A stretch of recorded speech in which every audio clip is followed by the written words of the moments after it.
காங்கிரஸ் கமிட்டியினுடைய ஐவர் குழு இன்று ஆலோசனை செய்திருக்கக்கூடிய சூழ்நிலையில இந்த ஆலோசனையில என்னென்ன விவாதங்கள் மேற்கொள்ளப்பட்டது என்பது குறித்து பேச தமிழ்நாடு காங்கிரஸ் கமிட்டியினுடைய தலைவர் செல்வபிரந்தங்க நம்ம இருக்கார், அவர்கிட்ட கேட்கலாம். சார் வணக்கம். இந்த ஆலோசனை கூட்டம் எதற்கானது, என்னென்னலாம் விவாதம் செய்யப்பட்டது?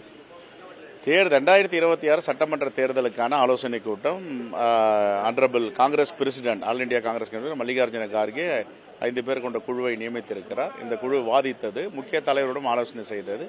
இன்னும் ஓரிரு தினங்களில் தமிழ்நாட்டுடைய முதலமைச்சர், திராவிட முன்னேற்ற கழகத்தின் தலைவர் அண்ணன் தளபதி அவர்களிடம் பேசி அவருடைய அமைக்கும் குழுவில் இன்னும் ஒரு வாரத்தில் பேச்சுவார்த்தை நடத்த இருக்கிறோம்.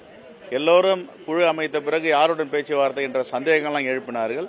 திராவிட முன்னேற்ற கழகத்துடைய தலைவர் அவர் நியமிக்கின்ற குழுவோடு நாங்கள் பேச்சுவார்த்தை நடத்துவோம். கிளியர்?